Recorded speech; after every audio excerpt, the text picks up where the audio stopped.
Indonesia negara agraris, penyedia bahan pangan untuk ketahanan pangan masyarakat yang besar penduduk bekerja di sektor pertanian mencapai 29,36 juta unit pada 2023. Pembangunan pertanian dinilai mampu meningkatkan pendapatan dan ketersediaan bahan pangan pokok masyarakat, memacu keberkembangan sektor industri dan jasa, serta mempercepat transformasi struktur perekonomian nasional.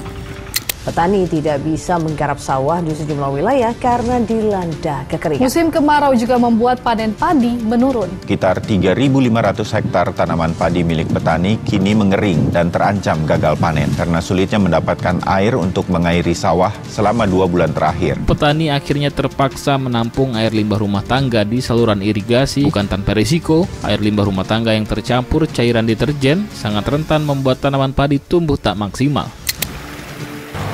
Justru karena kita punya potensi mata air, kita punya potensi air yang melimpah, punya potensi air yang cukup, maka segmentasi usaha yang cocok adalah budidaya yang berhubungan dengan air, yaitu adalah budidaya mina padi.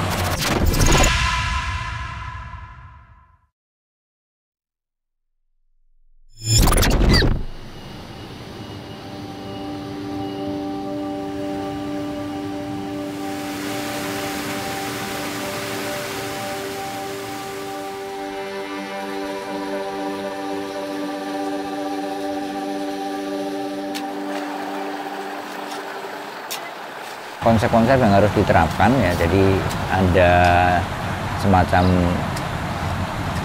standar operasional yang harus dikerjakan, meliputi nanti konstruksi yang harus benar, kemudian pola tanam yang benar, perawatannya dan sebagainya.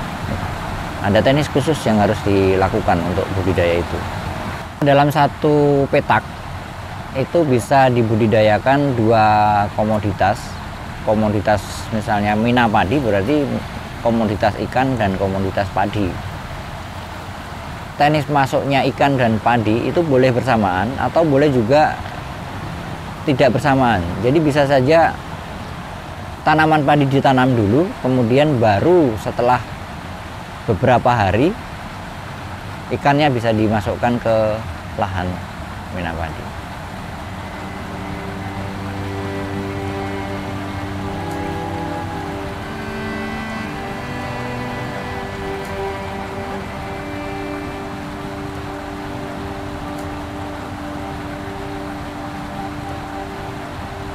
Ikannya bisa ikan apa saja, padinya bisa padi varietas apa saja. Yang terpenting adalah pertimbangan kalau padi tahan terhadap genangan, karena akan selalu tergenang air. Otomatis modal untuk budidaya mina padi ini akan jauh lebih besar kalau dibandingkan dengan hanya menanam padi saja. Karena untuk ikannya sendiri kita sudah membutuhkan modal untuk pembelian bibit, kemudian pembelian pakan yang relatif sekarang harga pakan lumayan tinggi.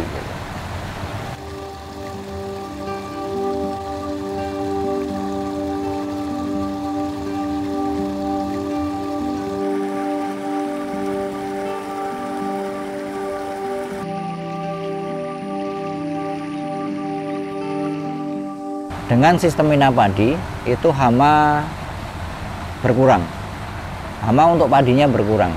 Kita sudah tidak pernah kena wereng misalnya, jadi yang sifatnya kutu-kutuan itu sudah tidak pernah ada lagi. Jadi di situ kita pasang jaring keliling untuk mengurangi serangan hama regul yang ada di sini. Kemudian kita pasang jaring di atas untuk mengurangi hama burung misalnya, baik hama burung untuk tanaman padi maupun hama burung untuk ikannya sendiri.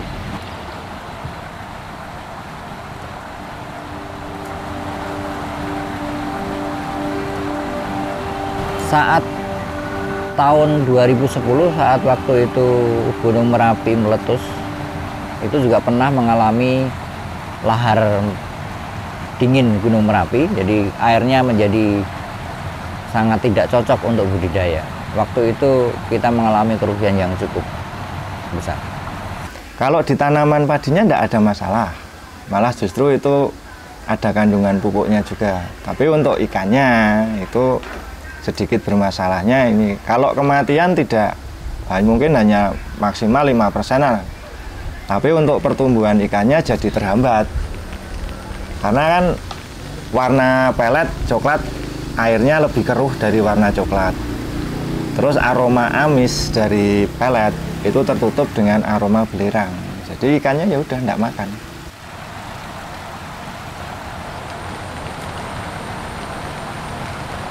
Sistem bina padi akan terus kita kembangkan.